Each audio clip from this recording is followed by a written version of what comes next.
Hello again, Libra. Didici here from astrology.com.au with your February 2017 horoscope snapshot. This is for the sign of Libra. You know, although you've got a pretty volatile Moon and Mars conjunction in your seventh house, which is your relationship sector this month, the month starts off with that exact conjunction of Moon and Mars. Venus closely on February 4th follows on the heels of that and enters into the same area, bringing with it some renewed peace, your ruling planet. So it would appear that, as usual, you're the peacemaker. You will be bringing in some element of negotiation, peace, well, I guess an olive branch, to restore the situation to its former state. There's going to be some passionate energy in this area as well, so it's quite likely to start off a little bit volatile, as I said, and then become quite the opposite. Venus and Mars together in the same sign usually indicate passionate, creative, outgoing, social combination. But you do have to be careful over the next month or so as these two planets move into the opposition of Jupiter, which is still transiting your sun sign. And Mars will make an exact opposition to that right at the end of the month on the 28th. You will feel the impact of that as it's intensifying, probably even by the middle of the month. And what this means is that you have to be careful not to overdo your socializing, not to be too wasteful with your time, and to really just cut to the chase. If there's something you have to get done, you may find yourself really dealing with a lot of peripheral stuff there that's not necessary. It may feel good, but it doesn't necessarily produce the results that you want. So important to keep an eye on that and make sure that you are managing your time well and your resources. The Sun in the fifth house, this is what usually happens each time this year in February. The Sun is transiting your fifth house up until the 18th of February. This is excellent for developing new creative projects, communicating with children, because the fifth house has to do with your offspring. And we also see Mercury, which is currently up until the, let me have a look there, up until the 7th, staying in your fourth house of family affairs. And that's been a bit explosive in a way communicatively as well. So this is also underpinning that other Moon-Mars combination.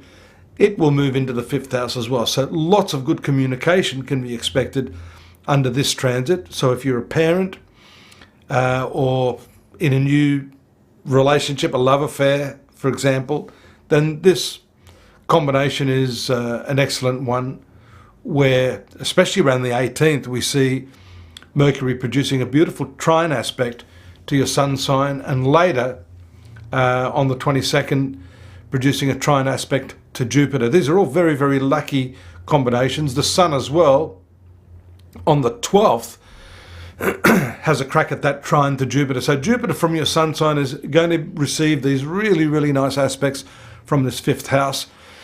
It's an opportunity for you to develop your creativity, to come up with some new concepts and ideas, to forge ahead on, improving your relationship with children, lovers, and so this is a counter, I suppose, to some of these other tougher, volatile aspects I mentioned at the outset with Mars.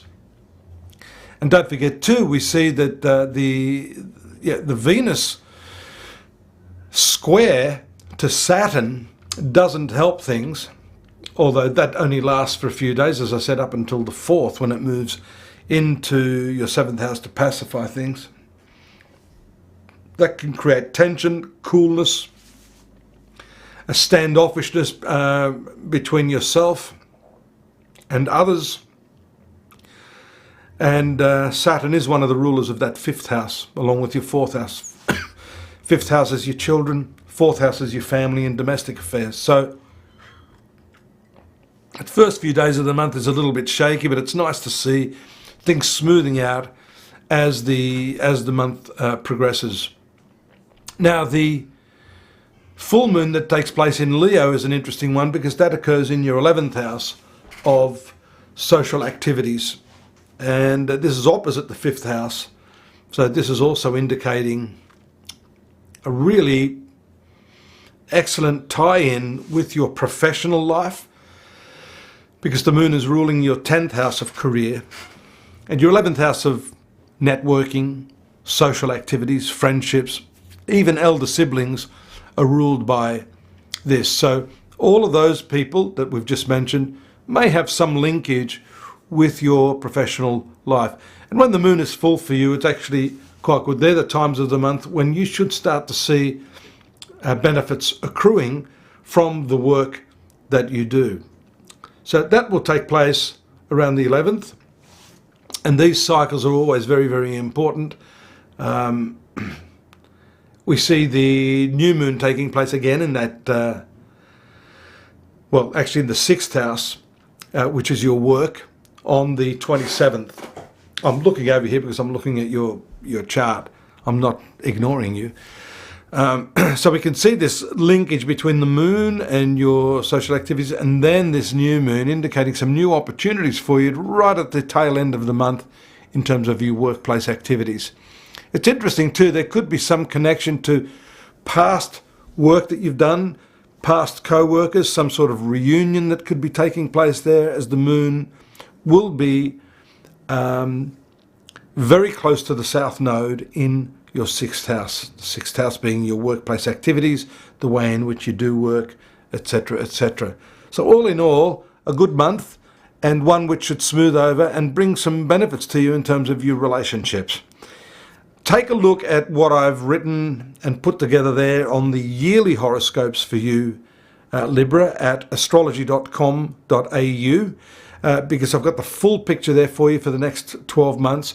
And you can see what's happening this month in more detail, along with the daily readings that we give, to put this jigsaw of your life together a little bit more accurately. Thanks for joining me today. I hope to see you again next month. Till then, take care.